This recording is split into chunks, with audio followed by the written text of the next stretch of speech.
Prologue. The land of two rivers in. The time when the world was young and empires rose like mountains from the desert sands.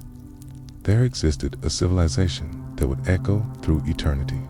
Egypt, the gift of the Nile, stretched along the great river like a green jewel against the golden backdrop of endless dunes. Here, beneath the watchful gaze of ancient pyramids, a story would unfold that would change the course of human history. The pharaohs ruled this land as living gods, their word absolute, their power seemingly limitless. They commanded armies that stretched beyond the horizon and built monuments that touched the sky. But power, as all mortals learn, is an illusion that crumbles before divine will. Chapter 1. The prophecy that shook a throne. Pharaoh Ramesses sat upon his golden throne, surrounded by the splendor that befitted a god-king. Priests and advisors bowed before him, their faces pressed to the cool marble floor. The morning light streaming through great columns painted everything in hues of amber and gold.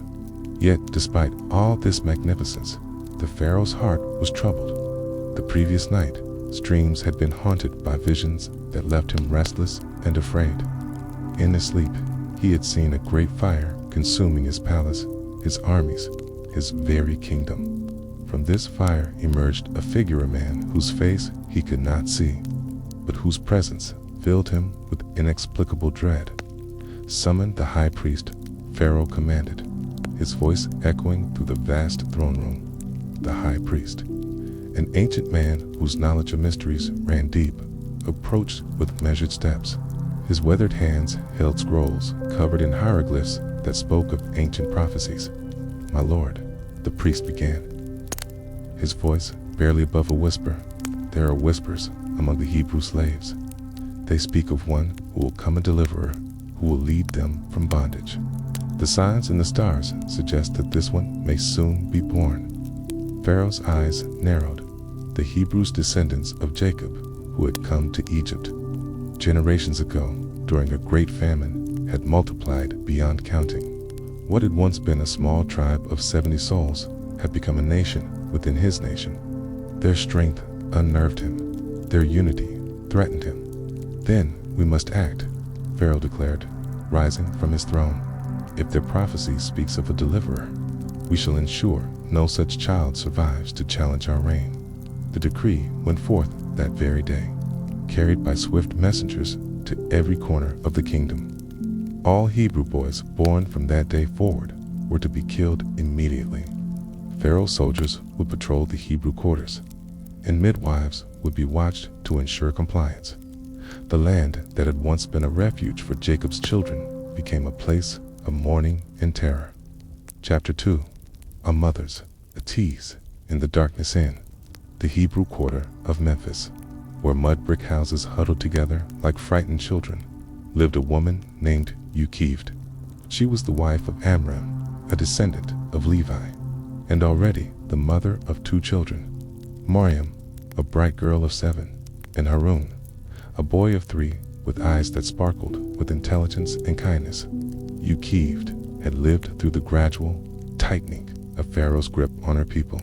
She remembered when her grandfather spoke of the days when Hebrews had been respected in Egypt, when one of their own Nusifides served as vizier to a pharaoh. Those days seemed like distant dreams now. As her 3rd pregnancy progressed, Ukived felt a mixture of joy and terror. The child growing within her moved with unusual strength, and in her heart she sensed something extraordinary about this baby. But with Pharaoh's decree hanging over every Hebrew household like a sword, joy was overshadowed by fear. The night of the birth arrived during a terrible storm. Thunder crashed overhead as if the heavens themselves were in turmoil. Rain pounded the mud brick walls, and lightning illuminated the small room where Ukived labored with only her daughter Miriam and a trusted midwife by her side. When the child finally emerged, the first thing that struck everyone was the radiant beauty of his face. Even as a newborn, there was something luminous about him, as if light emanated from within. The midwife, who had delivered hundreds of babies, had never seen anything like it. "It's a boy," she whispered. And immediately, all three women understood the gravity of their situation. As Yukived held her son for the first time, she felt a warmth spread through her heart, not just the natural love of a mother, but something deeper. It was as if a voice without words was speaking to her soul, filling her with a peace that transcended understanding. For 3 months, Yukived managed to hide the baby. She created a secret chamber behind a false wall in their home, where the infant could be kept safe from the soldiers who periodically searched Hebrew houses. Little Mariam helped by playing loudly whenever the baby cried, masking the sound. Harun, though young, seemed to understand the need for secrecy, but as the child grew stronger, hiding him became increasingly difficult.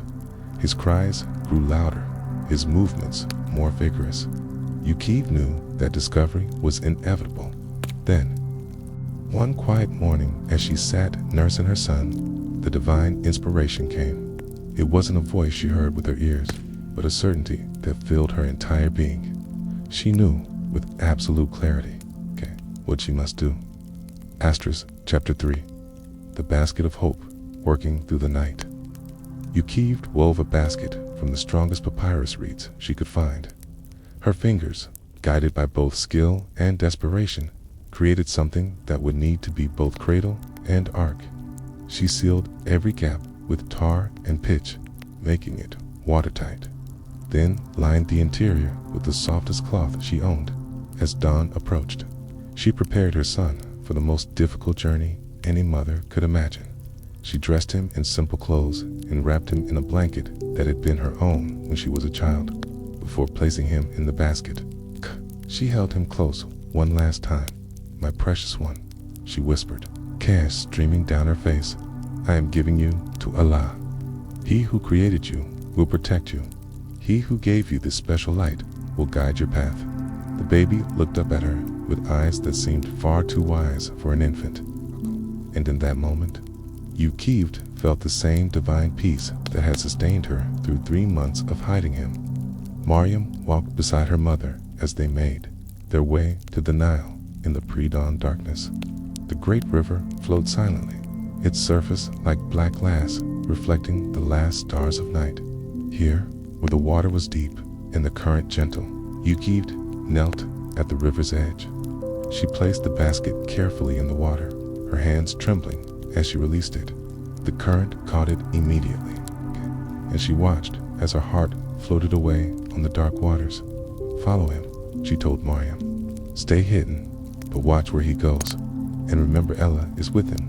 As the basket disappeared around a bend in the river, Yukived pressed her face into her hands and wept. But even in her grief, she held on to the certainty that this was part of a plan far greater than her understanding. Chapter 4. The Palace. Discovery. The royal gardens of Pharaoh's palace extended along the most beautiful stretch of the Nile. Here, where the water was channeled through ornate fountains and pools, the morning air was filled with the fragrance of lotus blossoms and the songs of exotic birds. Asia, Pharaoh's wife, was a woman of extraordinary beauty and gentle spirit. Unlike her husband, who ruled through fear and force, she governed her household with kindness.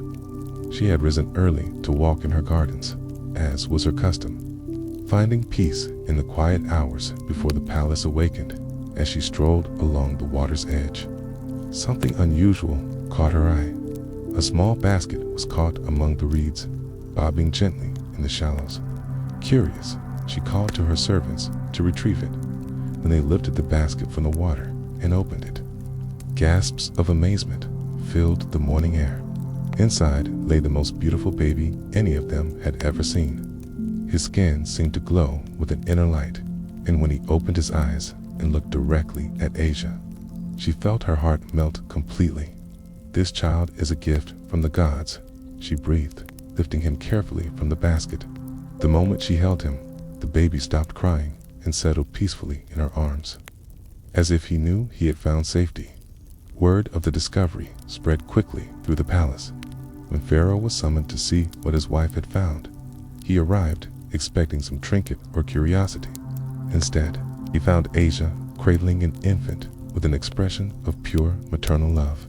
"It's a Hebrew child," one of his advisors whispered urgently. "By your own decree, it should be killed immediately." But Pharaoh found himself strangely reluctant. There was something about the child that gave him pause. Perhaps it was the obvious joy on his wife's face, or perhaps it was something deeper that he couldn't name. "My lord," Asia said softly, "let us keep this child. Perhaps he will bring us joy and be a son to us. What harm could one baby possibly do?" Pharaoh looked into the infant's eyes and felt an unexpected stirring of affection. Against all logic, against his own decree, he found himself nodding. "Very well," he said. "Let him live. We shall raise him as our own son." And so, the child who was destined to bring down Pharaoh's kingdom was welcomed into Pharaoh's own household. Chapter 5. The Divine Reunion. The baby's integration into palace life faced an immediate challenge he refused to nurse from any of the wet nurses provided by the palace. Day after day, different women were brought to feed him, but the child would turn away from each one, growing weaker as he refused all nourishment. Asia grew increasingly worried. The child who had brought such joy to her heart seemed to be fading before her eyes. The palace physicians were baffled, unable to explain why a healthy baby would refuse to eat. Meanwhile, Mariam had been watching from afar. Following her mother's instructions, she had tracked the basket's journey and discovered where the baby had been taken. For days, she had lingered around the palace, listening to the servants' gossip, learning about the child's situation. When she heard about the nursing problem, she saw her opportunity, summoning all her courage. The 7-year-old girl approached the palace guards. "I know of a Hebrew woman who might be able to nurse the child," she said, trying to keep her voice steady. "She has successfully nursed many babies and has a gift with difficult infants." The guards, desperate for any solution, brought Mariam before Asia, the queen. Impressed by the girl's confidence and moved by her own desperation, agreed to try this Hebrew woman. When Yukived was brought to the palace, her heart nearly burst with joy and terror. There, in the arms of Pharaoh's wife, was her own son alive, healthy, and more beautiful than ever. But she forced herself to remain calm, to show no sign of recognition. The moment Yukiv took the baby in her arms, Ki immediately began to nurse contentedly. The relief in the room was palpable. Asia clapped her hands together in delight. "You have a magic touch," she told Yukived. "I want you to become his permanent nurse. You will live in the palace and care for him as if he were your own." And so, through Allah's perfect design, Musa was returned to his mother's arms. Yukived received payment for nursing her own child, lived in comfort and safety, and was able to raise her son while he grew up in the very seat of Egyptian power. Chapter 6. The Prince of Two Worlds. The child was given the name Musa, drawn from the water end. He grew up as a prince of Egypt. But unlike other royal children, Musa was raised with the love and wisdom of both his Egyptian adoptive mother and his Hebrew birth mother.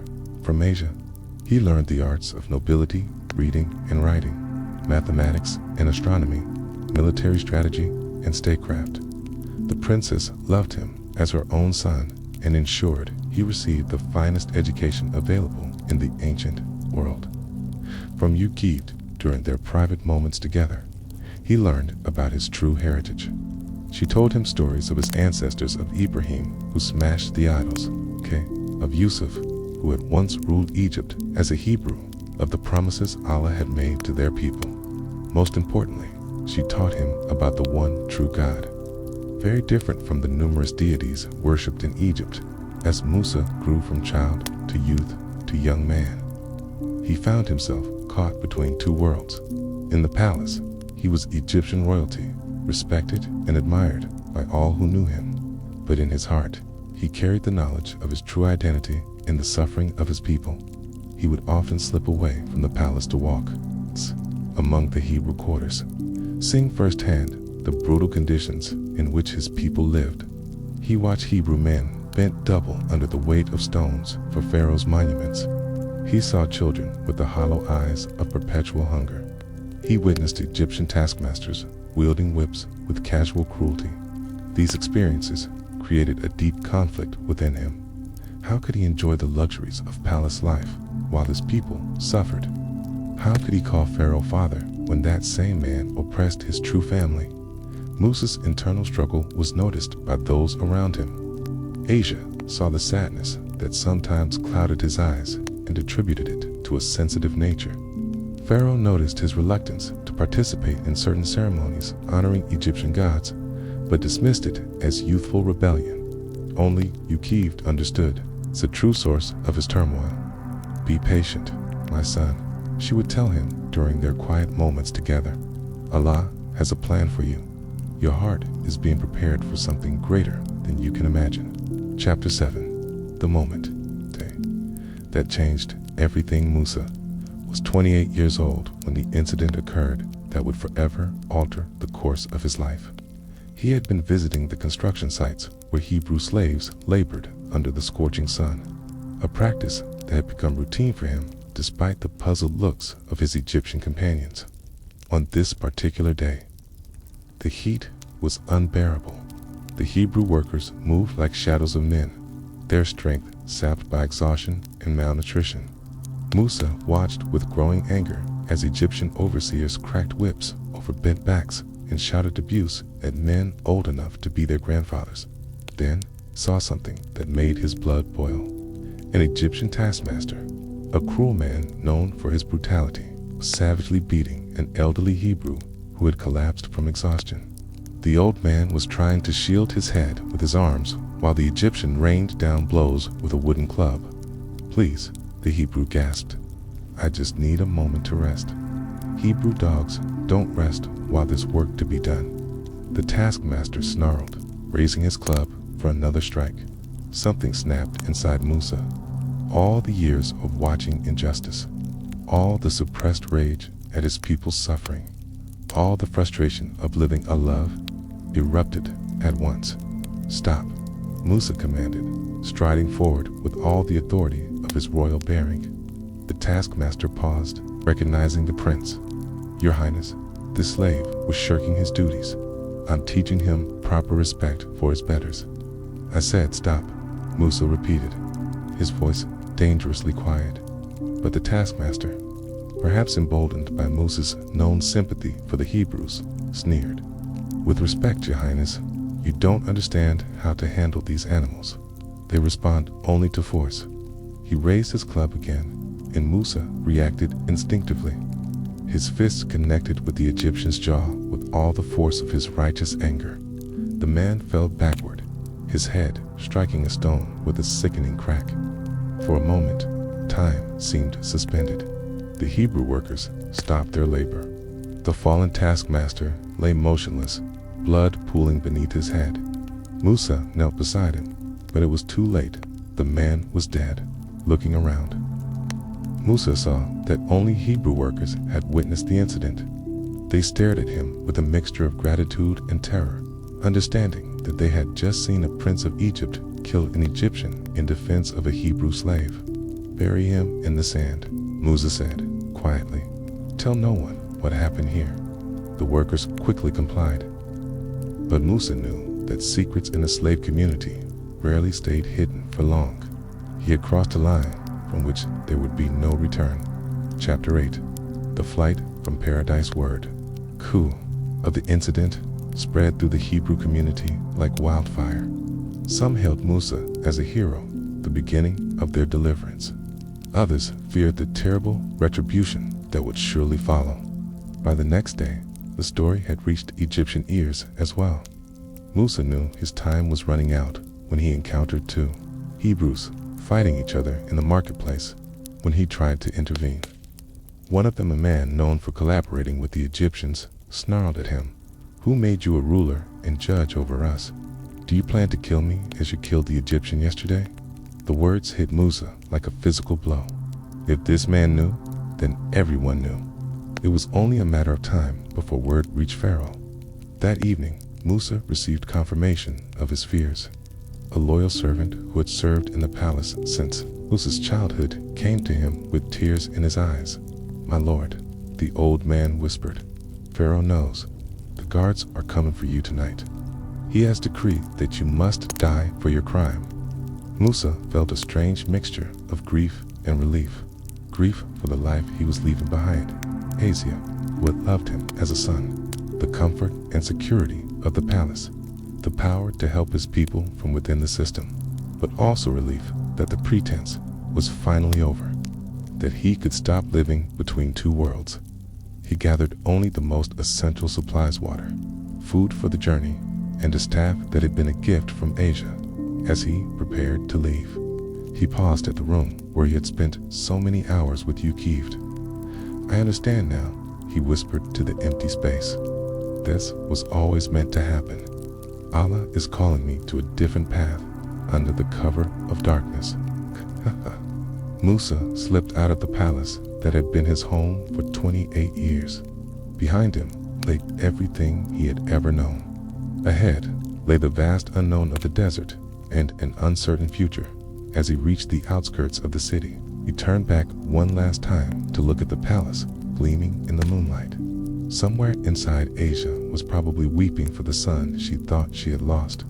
Somewhere else, Pharaoh was raging at the betrayal of the Hebrew he had raised as his own. But Musa felt a deep peace settling over him. For the first time in his life, he was free to be exactly who Allah had made him to be. Chapter 9. The Desert Teacher. The journey eastward into the Sinai Peninsula was unlike anything Musa had ever experienced. Gone were the comfortable beds, the prepared meals, the armies of servants attending to his every need. Now he walked alone under the vast dome of stars, his only companions, the wind and the shifting sands. The desert was a harsh teacher. During the day, the sun beat down mercilessly, turning his royal robes into furnaces of heat. At night, the temperature dropped so dramatically that he shivered despite his coverings. Water became precious, food scarce. His soft palace hands blistered from gripping his walking staff. But with each difficult step, Musa felt something happening inside him. The luxury and privilege that had cushioned his entire life was being stripped away, revealing something essential underneath. In the vast emptiness of the desert, he found a clarity he had never known in the crowded palace. He began to understand why Allah had allowed him to grow up in Pharaoh's household. He had learned the ways of power, the mechanisms of government, the mindset of rulers. This knowledge would be essential for what lay ahead, though he didn't yet understand what that might be. After many days of travel, when his water was nearly gone and his strength was failing, Musa saw something that filled his heart with hope. Palm trees on the horizon, the sure sign of an oasis. As he drew closer, he realized it was more than just a water source. It was a settlement, a town built around a well in the land of Midian. Chapter 10. The Well of Destiny. Well at Midian was the heart of the community, where people gathered not just for water, but for news, trade, and social interaction. When Musa arrived, exhausted and travel-worn, he found a scene that immediately stirred his sense of justice. A group of rough shepherds had claimed the well for their own use, preventing others from drawing water for their flocks. Among those waiting patiently at a distance were two young women with a modest herd of sheep and goats. Musa recognized the look in their eyes, the same resignation he had seen in Hebrew slaves, the acceptance of injustice as simply the way things were. But unlike in Egypt, here he was free to act according to his conscience. "Excuse me," he said to the shepherds, his voice carrying the authority he had learned in Pharaoh's court. "Why are these women not allowed to water their animals?" The shepherds looked him up and down, taking in his foreign appearance and travel-stained clothes. Their leader, a burly man with arms like tree trunks, laughed mockingly. "Because that's not how things work here, stranger. Men first, women after. If they don't like it, they can find another well." "There is no other well for miles," one of the young women said quietly. "We'll wait until you're finished." But Musa had spent too many years watching injustice to stand by now. "The well belongs to Allah," he said firmly. "There's enough water for everyone. He stepped forward and began helping the women draw water for their flock. The shepherds, surprised by his boldness and perhaps sensing something formidable about this stranger, grumbled but didn't interfere. As Musa worked, he found himself stealing glances at the two sisters. They moved with quiet dignity, their modest dress and gentle manner speaking of good upbringing. The elder seemed to be about 20, with intelligent eyes and a face that reflected both strength and kindness. The younger appeared to be in her late teens, more talkative and quick to smile.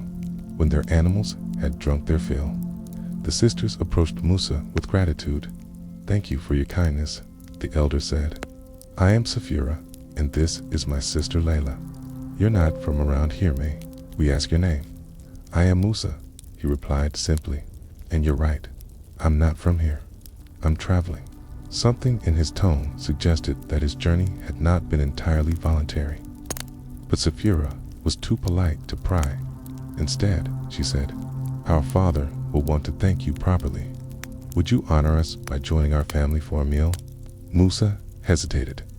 He had been alone for so long that the prospect of human company was both appealing and daunting. But the genuine warmth in Sapphira's invitation decided him.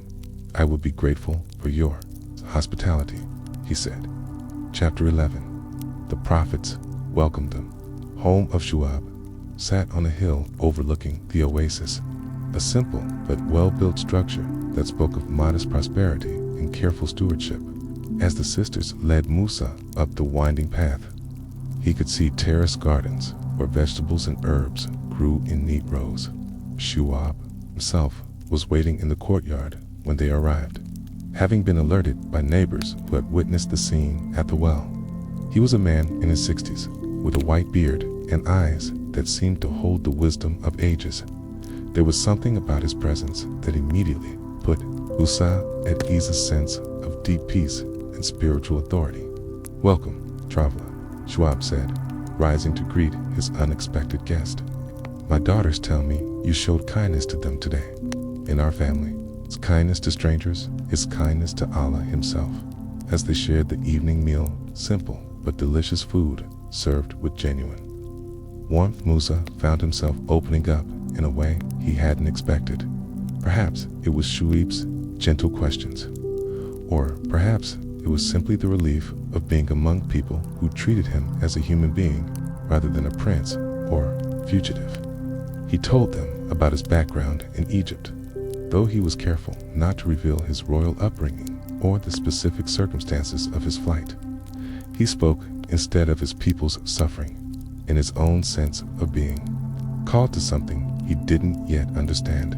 Shu'ab listened with the attention of a man accustomed to hearing the deeper currents beneath people's words. When Musa finished his carefully edited account, the old prophet nodded thoughtfully. "Sometimes," Shu'aib said quietly, "Allah removes us from familiar surroundings, not as punishment, but as preparation. The desert strips away everything unnecessary, leaving only what is essential. Perhaps your journey has only just begun." That night, as Musa lay on the comfortable mat provided by his hosts, he felt a peace he hadn't known since childhood. For the first time since leaving Egypt, he began to think that maybe, just maybe, he might be able to build a new life. Chapter 12. The offer that changed everything. Musa had planned to stay only a few days, just long enough to rest and resupply before continuing his journey to where. He realized he had no destination in mind, no plan beyond putting distance between himself and Egypt. But as days turned into weeks, he found himself reluctant to leave. Shu'aib had put him to work helping with the family's modest livestock operation, and Musa discovered a deep satisfaction in the simple, honest labor. After years of palace intrigue and complex politics, there was something healing about the straightforward task of caring for sheep and goats. More than that, he found himself drawn to the family's way of life. Shu'aib was clearly a man of deep faith, but his religion was neither the harsh polytheism of Egypt nor the ritualistic observances Musa had known. Instead, It was a simple, pure worship of the one God, the same God that Yukivit had taught him about in whispered conversations years ago.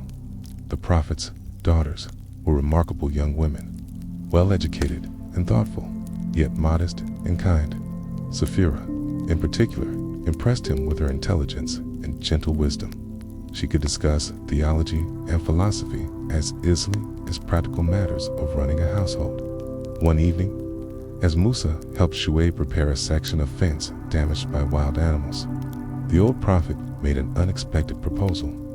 "Musa," he said, setting down his tools and looking directly at his guest, "I've been watching you these past weeks. You're a man of honor and capability, and my daughters speak highly of your character. I have a proposition for you." Musa waited, uncertain what to expect. "Marry one of my daughters," Shuaib continued. "Sapphira, if she's willing in, I believe she is. In exchange, work for me as a shepherd for 8 years. If you choose to stay for 10, I'll consider it a kindness. But 8 is sufficient." The offer stunned Musa. Marriage had been the furthest thing from his mind, focused as he had been on simply surviving his exile. But as he considered Shuaib's words, he realized that somewhere along the way, his feelings for Sapphira had grown beyond mere friendship and respect. "I would be honored," Musa said quietly. "But are you certain Sapphira would have me? I'm a man without a country, without prospects, ... Shuaib smiled. "Let me tell you what I see when I look at you, young man. I see someone who gave up a life of comfort to stand for justice. I see a man who helps strangers at wells without expecting reward. I see someone who works hard without complaint and treats my daughters with respect and honor. These are the qualities that matter." That evening, in the modest ceremony customary among Shuaib's people, Musa married Sapphira. As he looked into his new wife's eyes by the light of oil lamps, he felt as if a new chapter of his life was beginning, one that might actually lead to happiness. Chapter 13. The Shepherd Years. The 10 years that followed were perhaps the most peaceful of Musa's entire life. He settled into the rhythm of a shepherd's existence, rising before dawn to lead the flocks to pasture, spending long days under the vast sky watching over his charges, returning home each evening to Sapphira's welcoming smile. It was a life of simple pleasures and profound contentment. He learned to read the signs of weather and cloud formations, to know each animal in his care individually, to find water and good grazing in country that looked barren to inexperienced eyes. The soft hands of a prince became the calloused hands of a working man. Sapphira proved to be everything he could have hoped for in a wife. She was not only beautiful and intelligent, but also deeply spiritual, sharing with him insights about faith that deepened his own understanding. Together, they studied the ancient texts that Shuaib had collected, learning about the history of divine revelation and the promises Allah had made to various peoples throughout time. Their first child, a son they named Gershom, was born in the 2nd year of their marriage. Holding his infant son for the first time, Musa felt a joy so intense it brought tears to his eyes. Here was new life, hope for the future, a family to call his own. 2 years later, Sapphira gave birth to their second son, Eliezer.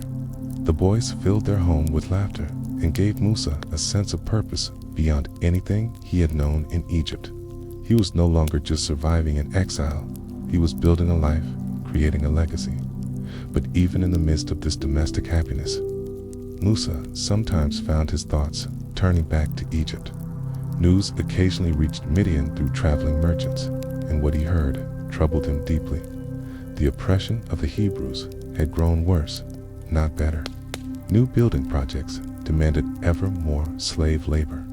The cries of his people seemed to echo across the desert, reaching him even in his contentment. Shuaib, with the insight of a true prophet, recognized the conflict in his son-in-law's heart. A man can run from his destiny for a while, he told Musa one evening as they watched the sunset paint the desert in shades of gold and crimson. But eventually, Allah's purpose will find him wherever he is. I have a family now, Musa replied. Responsibilities here. My adventuring days are behind me. Shuaib smiled. Who said anything about adventure? Sometimes the greatest adventures begin when we think we're settling down for good. Chapter 14. The Night That Changed the World. It was the 10th year of Musa's life in Midian when the family decided to visit Sufra's relatives who lived near Mount Sinai. The journey would take several days, and they planned to make it a pleasant excursion, camping under the stars and showing the boys the desert country that was part of their heritage. They had been traveling for 3 days when an unexpected winter storm struck. In the desert, weather could change with frightening suddenness, and this storm brought with it cold winds and driving rain that made travel dangerous. We need to find shelter, Musa told his family as he looked at the darkening sky. There's a cave system not far from here where we can wait out the storm. But as they made their way toward the mountains, Musa became disoriented in the swirling mist and driving rain. The familiar landmarks were obscured, and he realized with growing alarm that they were lost. Papa, little Gershom said, his teeth chattering with cold. I'm scared. Musa felt the weight of responsibility pressing down on him. His family was depending on him, and he had led them astray. Just when despair began to creep into his heart, he spotted something that filled him with hope, a light glowing in the distance. Look, he called to Sapphira. Fire. Someone has a camp nearby. I'll go ask for directions. Maybe bring back some burning wood to warm us. Sapphira nodded, pulling the children closer to share her warmth. Be careful, she called, as Musa set off toward the light dot. As he approached the source of the glow, Musa saw something that made him stop in amazement. The light was coming from a bush that burned with brilliant flames but showed no signs of being consumed. The branches remained green, the leaves intact. Yet fire danced through every part of the plant. How strange, Musa murmured, moving closer to investigate. Perhaps I can take some of this fire back to my family. But as he reached toward the burning bush, a voice spoke not from the bush, but from everywhere and nowhere, filling the air around him with a presence so overwhelming that Musa fell to his knees. Oh, Musa. The voice was unlike anything he had ever heard, infinitely gentle, yet absolutely powerful, loving, yet commanding, familiar, yet completely other. Remove your sandals, the voice continued, for you are standing on holy ground. I am your Lord. With trembling hands, Musa untied his sandals and set them aside. The ground beneath his feet seemed to pulse with divine energy. I am Allah, the voice declared. There is no God but me. I have been watching, and I have seen the suffering of my people in Egypt. I have heard their cries, and I know their pain. The time has come for their deliverance, and I am sending you to Pharaoh to lead my people out of bondage. Chapter 15. The reluctant Prophet Musa's initial reaction was one of profound shock and inadequacy. My Lord, he stammered, who am I to go to Pharaoh? Who am I to lead the children of Israel out of Egypt? The divine response came with infinite patience. I will be with you, and this shall be your sign that I have sent you when you have brought the people out of Egypt. You will worship Allah on this very mountain. But Musa's fears were not so easily allayed. Suppose I go to the Israelites and tell them that the God of their fathers has sent me. They will ask, what is his name? What shall I tell them? I am who I am, came the reply. Tell them I am has sent you. Tell them that Eli, the God of Ibrahim, the God of Ishak, the God of Yacobias, remembered his covenant and will fulfill his promises. Still, Musa struggled with doubt. But my Lord, Musa protested, his voice filled with anguish. What if they don't believe me? What if they say, Allah did not appear to you? I have been gone for 10 years. They may have forgotten me, or worse, they may remember me only as the prince who fled after killing an Egyptian. Why should they follow me?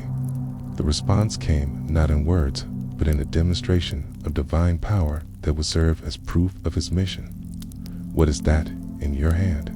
The voice asked. Musa looked down at the staff.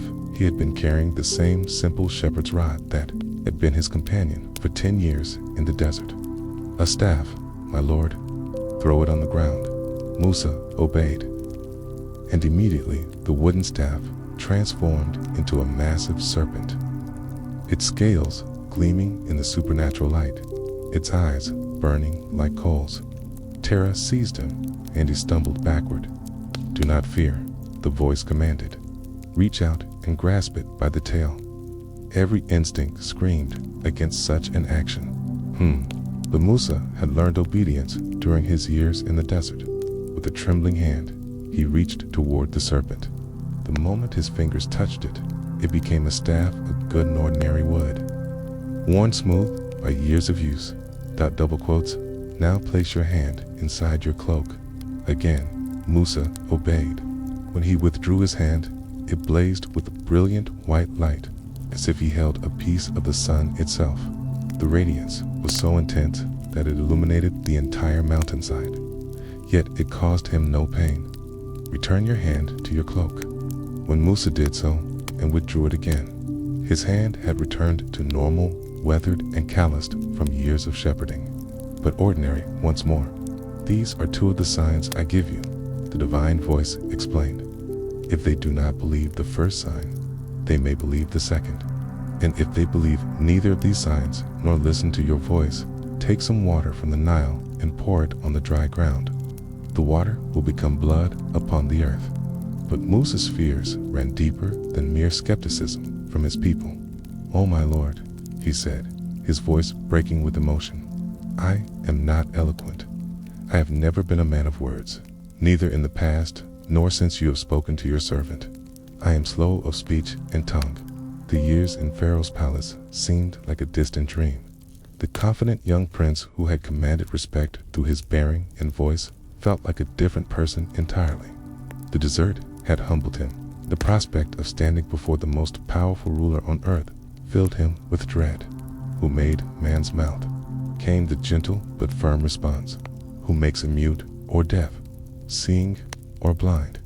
Is it not I, Allah? Now go, and I will be with your mouth and teach you what you shall speak." Still, Musa's terror overwhelmed him. "Oh my Lord," he pleaded, "please send someone else. Send anyone but me." For the first time, there was a note of divine displeasure in the voice, though it remained patient. "Is not Harun your brother? I know that he speaks well. He is coming out to meet you, and when he sees you, his heart will be glad.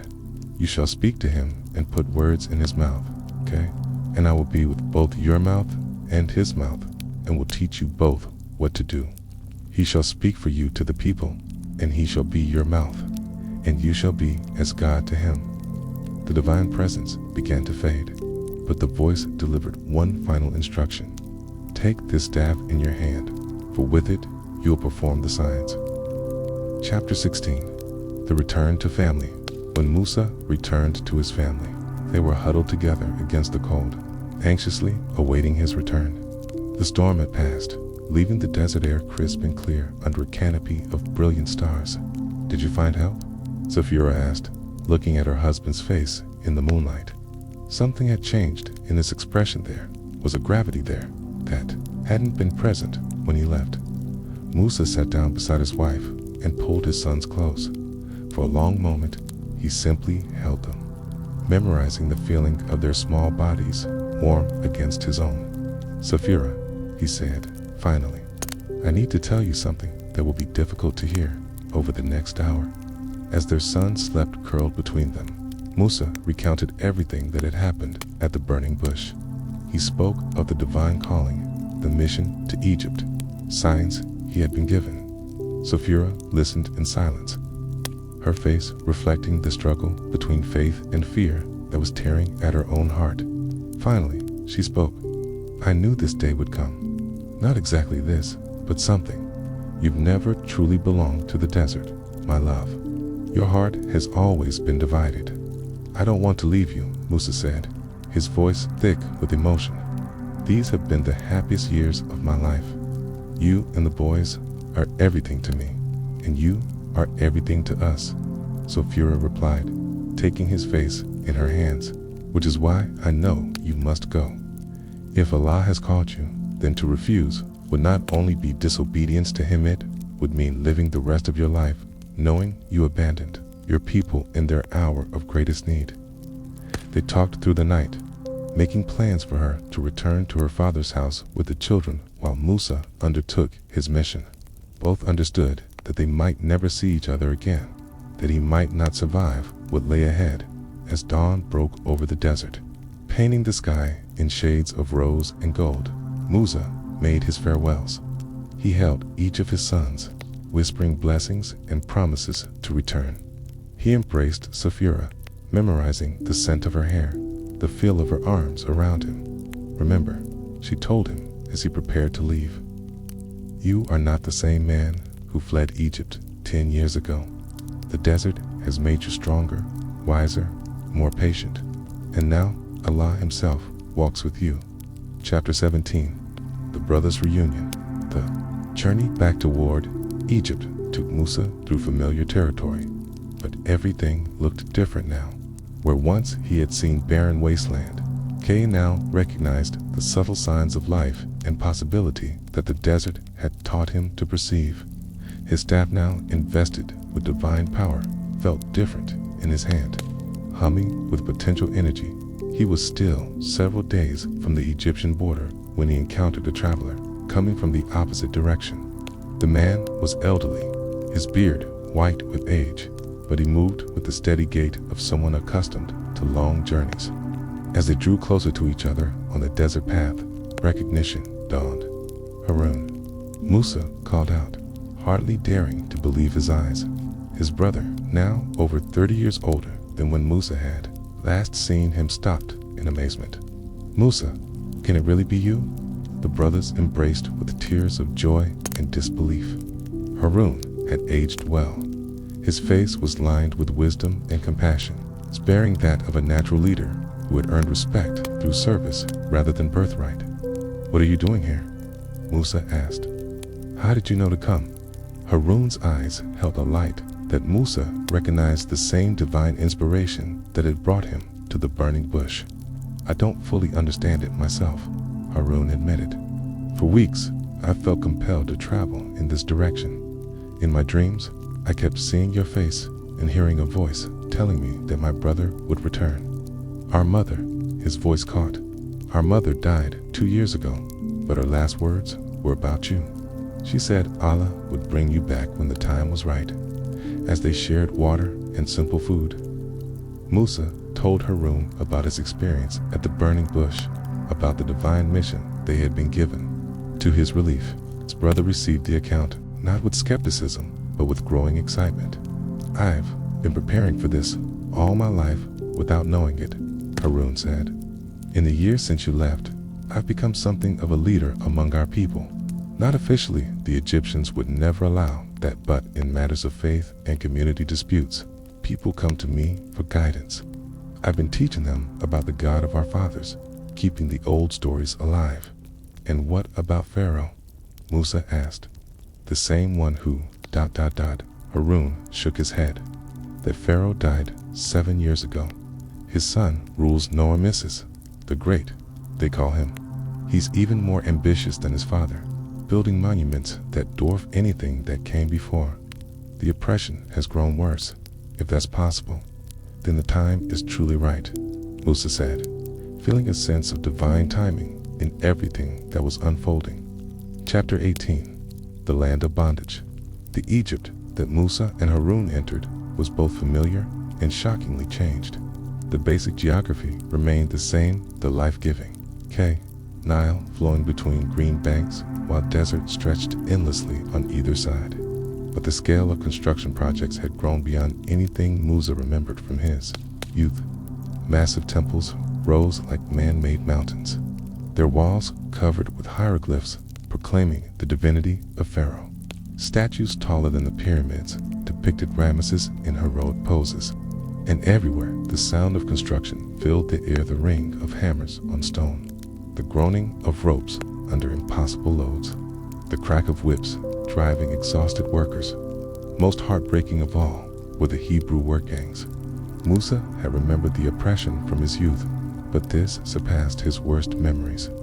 Men who should have been respected elders, bent under loads that would challenge oxen. Children who should have been playing worked alongside their parents, their young faces already marked by the hopelessness that came from a life without prospects.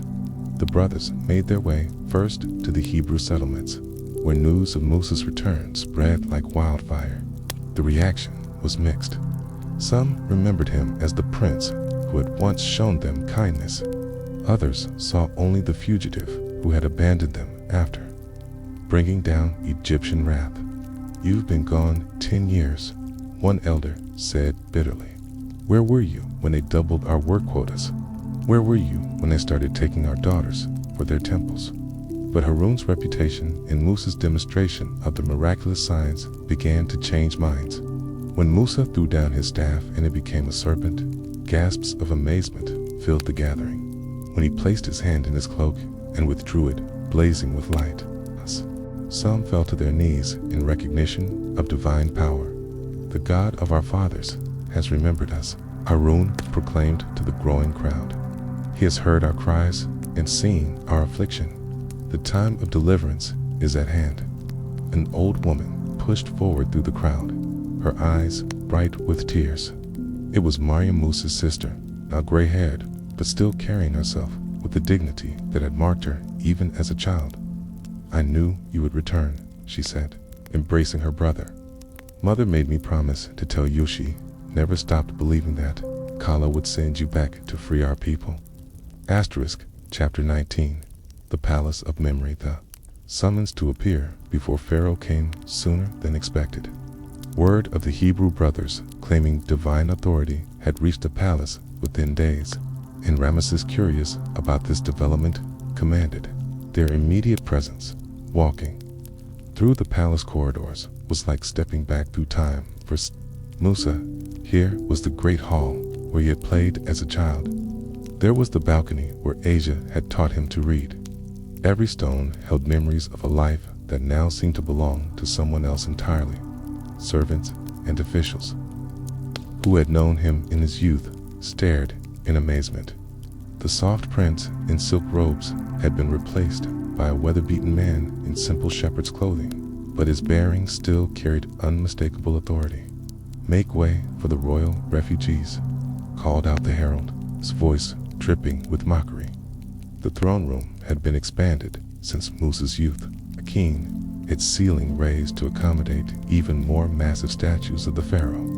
Ramesses himself was younger than Musa, perhaps 30 years old, with the build of a warrior and the cold eyes of a man who had never known defeat. "So," Ramesses said, his voice echoing through the vast chamber, "the runaway prince returns. I remember you, Musa. My father told me stories about his adopted son who chose slaves over family. I come not as a prince, but as a messenger," Musa replied, his voice steady despite the thundering of his heart. "I bring you word from the Lord of all worlds." Ramesses laughed, the sound sharp and dismissive. How poetic. And what does this Lord of all worlds want with the divine Pharaoh of Egypt? Harun stepped forward, his natural eloquence serving as Musa's voice. "Thus says the Lord, let my people go, okay, that they may serve me in the wilderness." The laughter died on Pharaoh's lips. "Who is this Lord that I should obey his voice and let Israel go? I do not know this Lord, and I will not let Israel go. The God of the Hebrews has met with us," Harun continued. "Please let us go 3 days' journey into the desert to sacrifice to our God, lest he fall upon us with pestilence or sword." Ramesses rose from his throne, his face darkening with anger. "Musa and Harun, why do you take the people away from their work? Get back to your labors. Look, the people of the land are now many, and you make them rest from their work."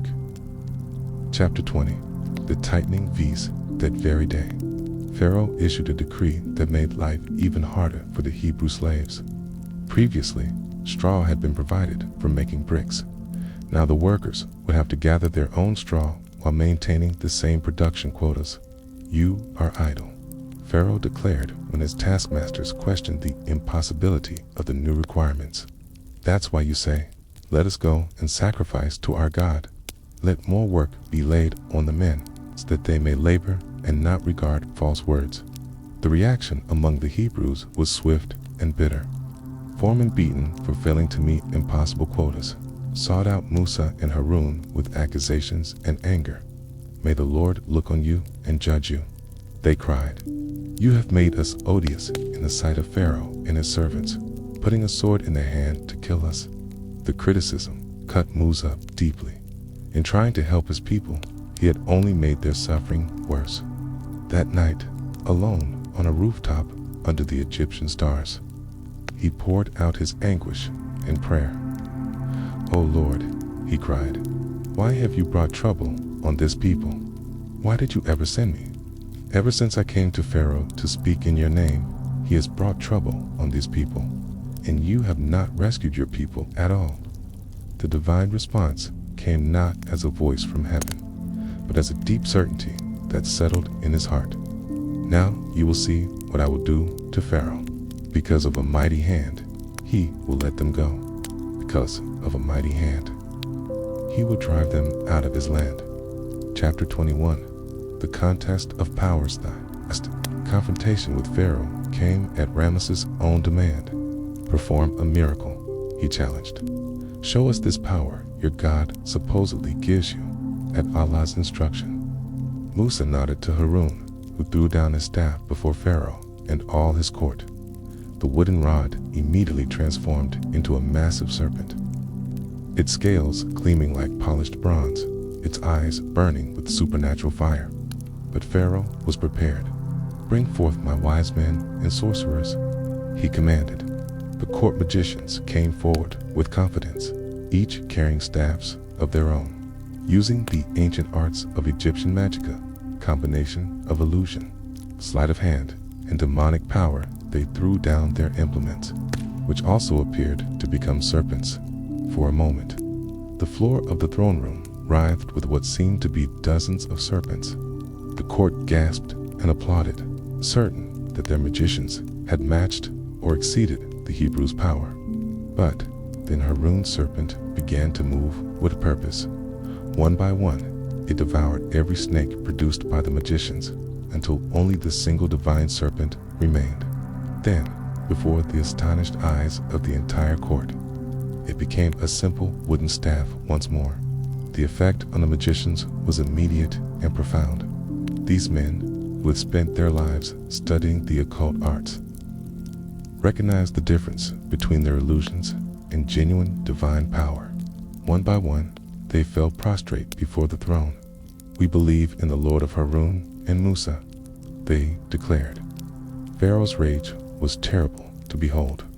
"You believe in him before I give you permission. Surely this is a plot you have planned in the city to drive out its people.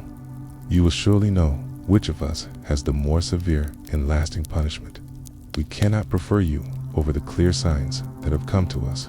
The magicians replied with newfound courage, "So decree whatever you will decree. You can only decree concerning this worldly life. We believe in our Lord that he may forgive us our sins and the magic you compelled us to practice. Allah is better and more lasting, true to his word." Pharaoh had the magicians executed, but their public confession had shaken everyone who witnessed it. If the court's own wise men acknowledged a power greater than Pharaoh's, what did that say about the divine claims of their ruler? Chapter 22. The plagues began when Pharaoh's heart remained hardened despite this clear demonstration of divine power. Allah began to display his authority over creation itself. The plagues that followed were not random acts of destruction, but carefully orchestrated demonstrations that the God of the Hebrews had power over every aspect of Egyptian life. The first plague, Blood Musa, met Pharaoh at the bank of the Nile early one morning, as Allah had instructed. The king had come for his customary dawn ritual, honoring the river god, believing that the Nile's annual flood was due to his divine influence. "The Lord God of the Hebrews has sent me to you," Musa declared, saying, "Let my people go, that they may serve me in the wilderness, but until now you have not listened. Thus says the Lord, by this you shall know that I am the Lord. Behold, I will strike the waters in the river with the rod that is in my hand, and they shall be turned to blood, without waiting for a response. Musa raised his staff and struck the Nile. Immediately, the water began to change, turning deep red like fresh blood. Fish died by the thousands, their bodies floating on the surface. The smell became unbearable, and no one could drink from the river that was the source of all life in Egypt.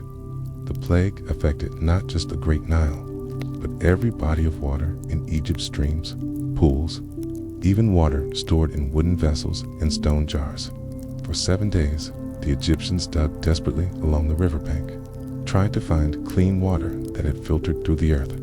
But Pharaoh's magicians managed to replicate the effect on a small scale using their arts, and this gave the king an excuse to dismiss the miracle. If my sorcerers can do the same thing, he reasoned, then this Hebrew magic is nothing special. The second plague, frogs. When the blood plague ended and Pharaoh still refused to release the Hebrews, Allah sent a second demonstration. Harun stretched out his hand over the waters of Egypt, and an impossible number of frogs came up from every body of water. These were not ordinary frogs, but creatures driven by divine purpose. They invaded every space, plazas and peasant homes, bedrooms and kitchens, even ovens and kneading bowls. They covered the land so thickly that it was impossible to walk without stepping on them, and their croaking created a deafening chorus that made sleep impossible. Pharaoh, driven to desperation by the invasion of his palace, summoned Musa and Harun. Entreat the Lord to take away the frogs from me and my people, he pleaded, and I will let the people go to sacrifice to the Lord. Impose on me the honor of saying, when I shall intercede for you. Musa replied, when would you like the frogs removed? Tomorrow, Pharaoh said, perhaps hoping to maintain some dignity by not appearing too eager. Let it be according to your word, Musa agreed, that you may know there is no one like the Lord our God. The next day, every frog in Egypt died simultaneously, leaving behind piles of rotting carcasses that had to be gathered and burned. The stench was overwhelming, but the plague was ended exactly as promised. However, when Pharaoh saw that there was relief, he hardened his heart and did not listen to them, just as the Lord had said. The third plague, not without warning. Harun struck the dust of the earth with his staff, and all the dust throughout Egypt became gnats-tini, biting insects that swarmed over people and animals alike. These creatures were so small they could pass through the finest cloth, making protection impossible. When Pharaoh's magicians tried to reproduce this plague with their secret arts, they failed completely. This is the finger of God, they told Pharaoh, recognizing that they had encountered a power beyond their abilities. But Pharaoh's heart remained hard, and he would not listen. Asterisk. Chapter 23. The Escalating Judgments. The fourth plague, flies Allah sent. Swarms of flies that covered the land like dark clouds. But this plague came with a crucial difference. The land of Goshen, where the Hebrews lived, remained completely free of the insects. The distinction was so clear that even the most skeptical could not deny the supernatural nature of what was happening. Pharaoh, seeing his land devastated while the Hebrew territory remained untouched, called for Musa and Harun. Go, sacrifice to your God in the land, he offered. But Musa refused to compromise. It is not right to do so, for we would be sacrificing what is an abomination to the Egyptians. If we sacrifice what is an abomination to the Egyptians before their eyes, will they not stone us? We will go 3 days' journey into the wilderness and sacrifice to the Lord our God as he commands us. Reluctantly, Pharaoh agreed. I will let you go to sacrifice to the Lord your God in the wilderness. Only you shall not go very far away. Intercede for me. As soon as the flies were removed, however, Pharaoh changed his mind once again.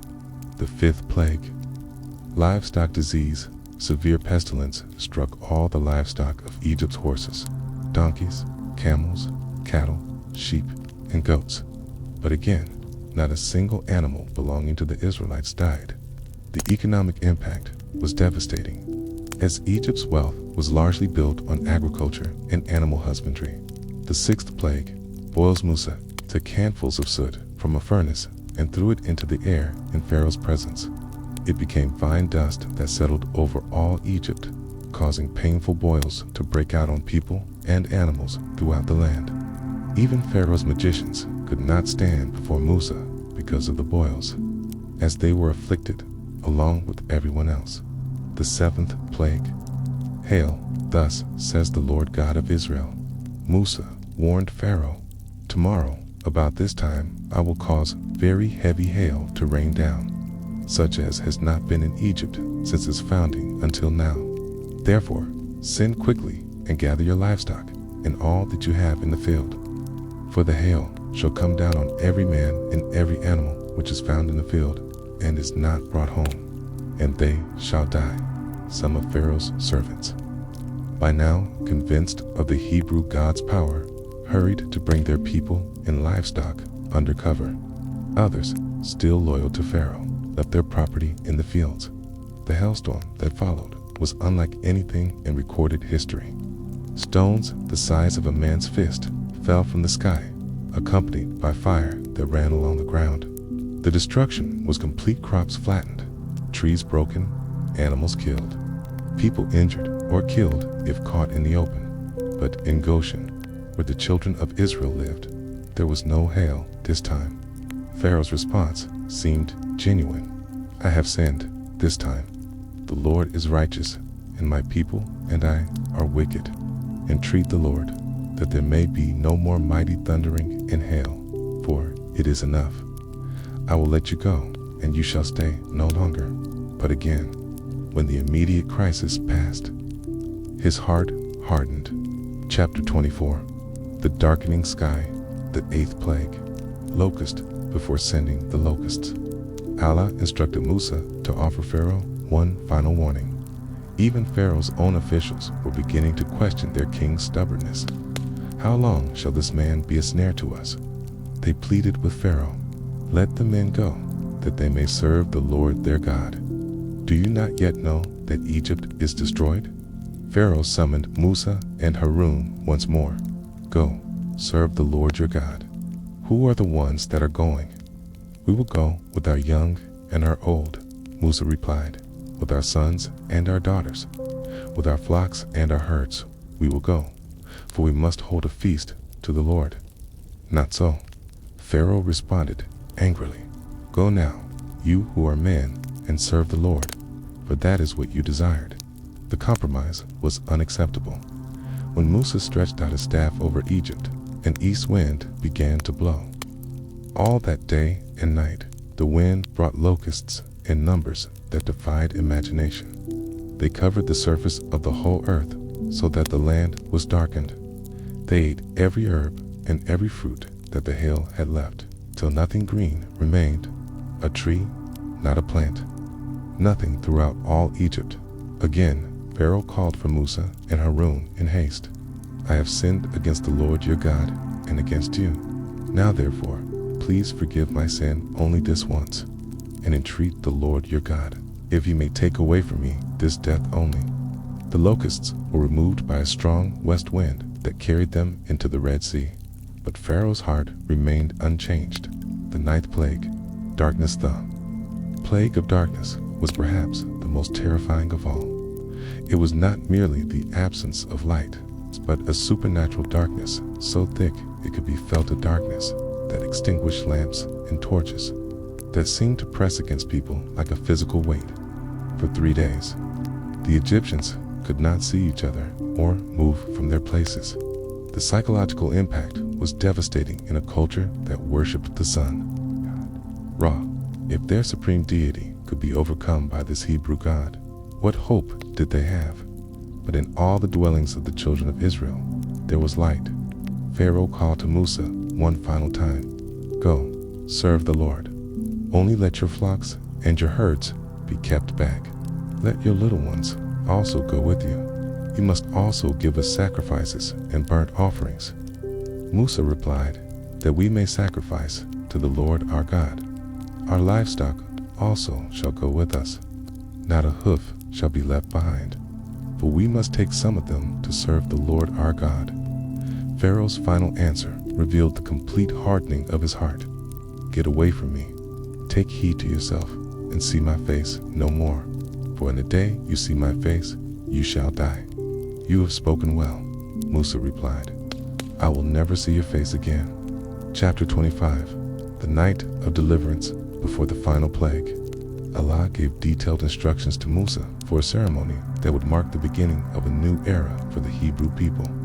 Each family was to select a perfect lamb on the 10th day of the month and keep it until the 14th day, when it would be killed at twilight. The blood of the lamb was to be painted on the doorposts and lintels of their houses. The meat was to be roasted and eaten that very night with unleavened bread and bitter herbs. And the people were to eat it dressed for travel, their loins girded, sandals on their feet, staff in hand. "For I will pass through the land of Egypt on that night," Allah declared through Musa, "and will strike all the firstborn in the land of Egypt, both man and beast. And against all the gods of Egypt I will execute judgment. I am the Lord. The blood shall be a sign for you on the houses where you are. And when I see the blood, I will pass over you, and the plague shall not be on you to destroy you when I strike the land of Egypt." The night of the final plague was one of supernatural terror. At midnight, the angel of death passed through Egypt, and in every household not protected by the blood of the lamb, the firstborn died, from the firstborn of Pharaoh who sat on his throne to the firstborn of the captive in the dungeon, and all the firstborn of livestock. The wailing that arose from Egypt that night was unlike anything ever heard. There was not a house where there was not one dead. Pharaoh himself lost his eldest son and heir, the crown prince who was to have carried on his dynasty, in the midst of his grief and terror. Pharaoh summoned Musa and Harun in the dead of night. "Rise, go out from among my people," he cried, "both you and the children of Israel, and go, serve the Lord as you have said. Also take your flocks and your herds as you have said, and be gone, and bless me also." Chapter 26. The Great Exodus. The Egyptians, terrified that they would all die if the Hebrews remained any longer, urged the people to hurry out of the country. "We shall all be dead," they said, pressing gifts of silver, gold, and clothing upon their former slaves. Thus the children of Israel plundered the Egyptians, not through violence, but through the voluntary giving of a people desperate to see them leave. The wealth they had earned through generations of unpaid labor was finally theirs. The scene of departure was one of organized chaos. 600,000 men, plus women and children, perhaps 2 million people in total, gathered their belongings and began to march toward freedom. They took their dough before it was leavened, their kneading bowls bound up and their clothes on their shoulders. Mixed among them were many Egyptians and other peoples who had been convinced by the plagues that the God of the Hebrews was the true God. The liberation was not just for one ethnic group, but for all who chose to follow the Lord. Livestock beyond counting flocks, and herds moved with a human river of refugees. The dust raised by their passage could be seen for miles, a great cloud that marked the largest migration in human history up to that point. Musa, carrying the bones of Yusuf as that ancient patriarch had requested, walked at the head of the multitude with a sense of profound responsibility. Behind him stretched a people who had been slaves that morning and were free that evening, though their journey to true freedom was only beginning. Chapter 27. The Pursuit for 3 days. The Great Exodus proceeded without incident. The former slaves marveled at their freedom, some still hardly believing that their bondage was truly over. But in the palace of Egypt, a different drama was unfolding. As the immediate terror of the final plague faded, Pharaoh began to have second thoughts. His advisors whispered in his ear, "What have we done?" We have let Israel go from serving us. The economic reality was harsh. The Hebrew slaves had been the backbone of Egypt's construction projects, its agricultural workforce, its economic engine. Without them, the great building projects would stop. The fields would go unharvested. The economy would collapse. "Prepare my chariot," Pharaoh commanded. "We will pursue them and bring them back." He gathered his army 600 choice chariots, with officers over all of them, plus cavalry and infantry in numbers that stretched beyond the horizon. It was the most formidable military force Egypt had ever assembled. Led by a king who had never known defeat in battle, the army caught up with the Israelites as they camped by the Red Sea near Pi Hahiroth. The sight of the approaching dust cloud struck terror into the hearts of the former slaves. "Were there no graves in Egypt that you brought us out here to die in the wilderness?" they cried to Musa in panic. "What have you done to us by bringing us out of Egypt? Didn't we tell you in Egypt, 'Leave us alone? Let us serve the Egyptians'? It would have been better for us to serve the Egyptians than to die in the wilderness." Musa, though his own heart was hammering with fear, stood firm in his faith. "Do not be afraid," he called out to the terrified multitude. "Stand still and see the salvation of the Lord, which he will accomplish for you today. The Egyptians whom you see today, you shall see again no more forever. The Lord will fight for you, okay? And you shall hold your peace." Chapter 28. The miracle of the sea. As Pharaoh's army drew closer, Allah spoke to Musa. "Why do you cry to me? Tell the children of Israel to go forward, but lift up your rod and stretch out your hand over the sea and divide it. The children of Israel shall go on dry ground through the midst of the sea." At the same time, the pillar of cloud that had been leading the Israelites moved to stand between them and the Egyptian army. To the Egyptians, it was a wall of darkness that prevented them from advancing. To the Israelites, it gave light throughout the night, with trembling hands but absolute faith. Musa raised his staff and stretched it out over the Red Sea. Immediately, a strong east wind began to blow, unlike any wind in recorded history. All night the wind blew, pushing back the waters until they stood like walls on the right hand and on the left as dawn broke. The most incredible sight in human history was revealed, a path of dry ground stretching across the bottom of the sea. The waters stood frozen in place, held back by divine power, creating 12 separate paths, one for each tribe of Israel. Forward, Musa commanded, and the great multitude began to cross. What should have been muddy sea bottom was firm, dry ground. Children laughed as they walked between towering walls of water, and mothers sang songs of praise as they carried their babies through the corridor of miracle. The crossing took hours, but eventually the last Hebrew family reached the far shore. As the sun climbed higher, 2 million people stood safely on the eastern bank of the Red Sea, gazing back at the impossible path they had just traveled. But Pharaoh's army, seeing the clear passage, charged forward in pursuit. The thundering of hooves and chariot wheels echoed between the walls of water as the entire Egyptian force entered the seabed. Confident that what the Hebrew God had opened for escape, Egyptian might could traverse for conquest. Now they are trapped in the seabed. Pharaoh declared from his golden chariot, "When we overtake them, there will be nowhere for them to run." But as the Egyptian army reached the middle of the crossing, Allah began to act. The chariot wheels started to stick in the seabed, which had become muddy and treacherous. Horses stumbled, chariots overturned, and what had been an orderly pursuit became chaos. "Let us flee from before Israel," some of the Egyptian soldiers cried out in terror, "for the Lord fights for them against us." But it was too late for a retreat. Allah commanded Musa, "Stretch out your hand over the sea, that the waters may come back upon the Egyptians on their chariots and on their horsemen." Chapter 29. The Pharaohs and Das Musa stretched forth his hand. The waters that had stood like walls throughout the night began to return. At first, it was just a trembling, as if the sea itself was awakening.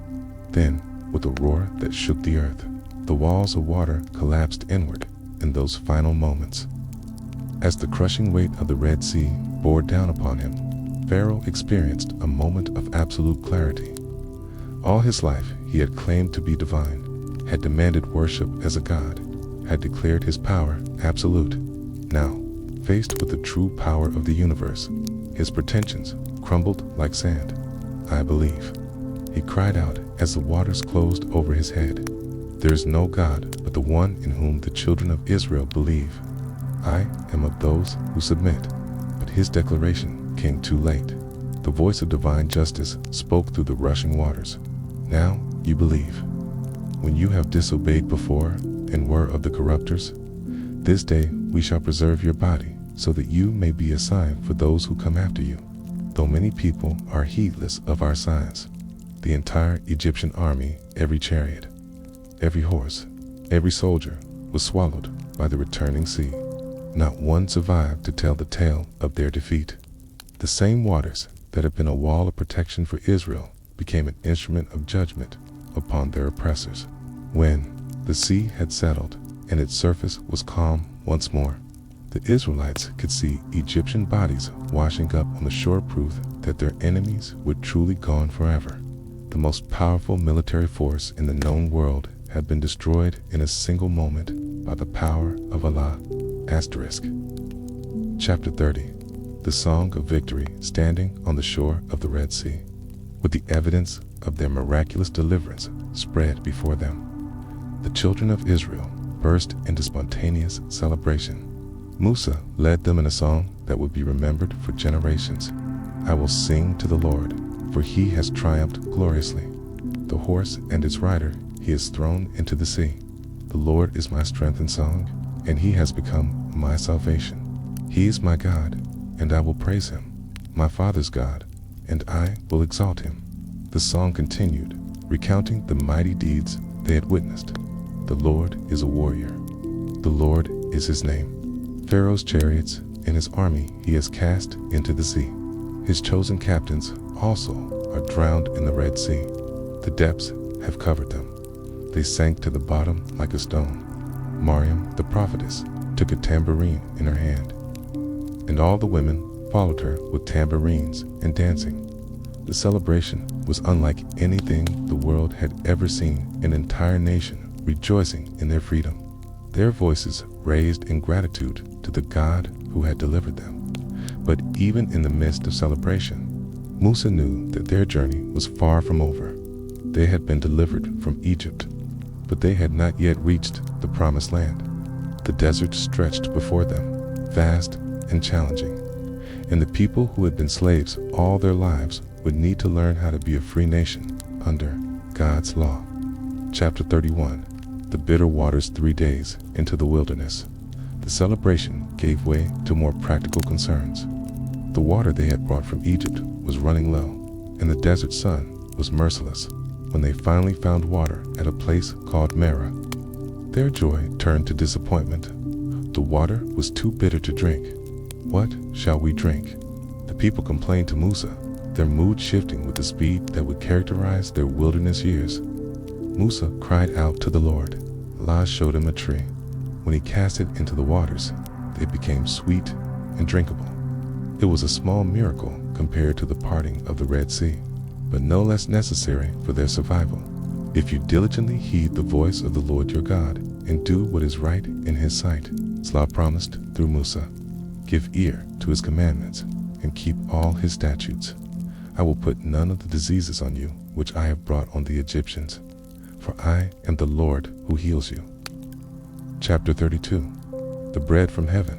A month and a half after leaving Egypt, the Israelites reached the wilderness of Sin between Elim and Sinai.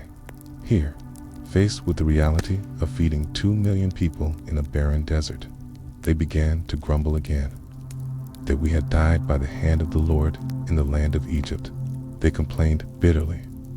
When we sat by the pots of meat and when we ate bread to the full, for you have brought us out into this wilderness to kill this whole assembly with hunger. Their selective memory was astonishing. They have forgotten the whips, the impossible quotas, the death of their children. In their hunger, even slavery seemed preferable to uncertainty. But Allah's response was not anger, but provision. Behold, will rain bread from heaven for you, he promised through Musa. The people shall go out and gather a certain quota every day, that I may test them, whether they will walk in my law or not. That evening, quails came up and covered the camping of meat to feed the entire multitude. In the morning, when the dew lifted, they found the ground covered with small, white flakes like hoarfrost. What is it? The people asked. Using the Hebrew word manna, this is the bread which the Lord has given you to eat, Musa explained. Every man shall gather according to his need an omer for each person in his tent. The manna was unlike anything they had ever tasted, sweet, like wafers made with honey.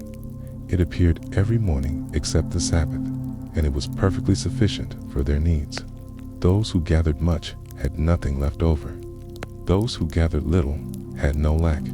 But some people, not trusting in God's daily provision, tried to hoard the manna overnight. In the morning, they found it full of worms and fowls. Malinga, lesson in trusting God day by day. Chapter 33. Water from the rock at Rephidim. Okay. The people again found themselves without water. But this time, their complaint was more serious. They quarreled with Musa and seemed ready to stone Cain. Why do you tempt the Lord? Musa asked them, but they were beyond reasoning. Give us water to drink, they demanded. Why have you brought us up out of Egypt to kill us and our children and our livestock with thirst? Standing before the angry crowd, Musa cried out to Allah, what shall I do with this people? They are almost ready to stone me. The divine answer came with specific instructions. Go before the people and take with you some of the elders of Israel. Take in your hand your rod with which you struck the river, and go. Behold, I will stand before you there on the rock in Horeb, and you shall strike the rock, and water will come out of it, that the people may drink. In full view of the elders, Musa struck the great rock with his staff. Immediately, water gushed forth, not a trickle, but a torrent sufficient for 2 million people and their livestock. According to tradition, 12 streams flowed from the rock, one for each tribe. The place was called Massa and Meribah, testing and quarreling because the people's lack of faith in their testing of the Lord. Chapter 34. The first battle. While they were still at Rephidim, the Israelites faced their first military challenge. The Amalekites, a fierce nomadic tribe, came to fight against them. These were not people defending their homeland, but opportunistic raiders who saw the Israelite refugees as easy prey. Musa called to Joshua, a young man who would emerge as a natural military leader. Choose men for us and go out, fight with Amalek. Tomorrow I will stand on the top of the hill with the rod of God in my hand. The battle was unlike any other in military history. As long as Musa held up his hands with the staff, Israel prevailed. When his hands grew heavy and he lowered them, Amalek prevailed. Seeing this pattern, Harun and Hur sat Musa on a stone and supported his hands, one on each side, till the sun went down and Yeshua defeated Amalek completely. Write this for a memorial in the book Allah commanded, and recounted in the hearing of Yeshua, that I will utterly blot out the remembrance of Amalek from under heaven. Chapter 35. The Mountain of God. 2 months after leaving Egypt, the great multitude came to the wilderness of Sinai and camped before the mountain where Musa had encountered the burning bush. The same peak that had been the site of his calling would now become the place where an entire nation received divine law. Looking up at Mount Sinai, Musa felt the weight of all that had transpired. The frightened shepherd who had fled from Pharaoh's presence seemed like a different person. Allah had kept every promise, performed every miracle, and brought them safely to this appointed place. But he also knew that the hardest part of their journey lay ahead. It was one thing to deliver slaves from bondage. It was another to forge them into a holy nation. They had seen God's power in the plagues and at the Red Sea, but now they needed to learn God's law and develop the character that would make them worthy of the promised land. As evening fell over the camp and cooking fires began to twinkle like earthbound stars, Musa climbed partway up the sacred mountain to pray. Tomorrow would bring new challenges, new opportunities to trust in Allah's guidance. Behind him, 2 million people settled down to sleep in the shadow of Sinai, unaware that they were about to witness the greatest revelation in human history. The God who had spoken to one man from a burning bush was about to speak to an entire nation in thunder and lightning, giving them laws that would guide humanity for millennia to come. But that is a story for another telling. For now, it was enough that the people were free, that Pharaoh's tyranny was ended, and that the promises made to Abraham, Ishak, and Jacob were one step closer to fulfillment in his tent. Musa held his wife's last letter, worn soft from countless readings. She had written of their sons, of her prayers for his safety, of her certainty that Allah would accomplish his purposes through him. Soon, he hoped, the family would be reunited. Soon, perhaps, they could all enter the land flowing with milk and honey together.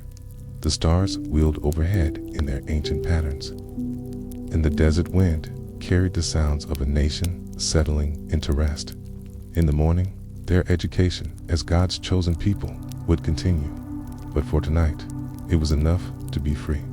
Thus ends the great story of Musa's early years and the liberation of the children of Israel, its tale of divine providence, human courage, and the inexorable power of justice. Though trials would come and the journey would continue for 40 more years, the foundation had been laid for one of history's most enduring testimonies to faith triumphing over oppression. The boy who floated in a basket on the Nile had become the liberator of nations.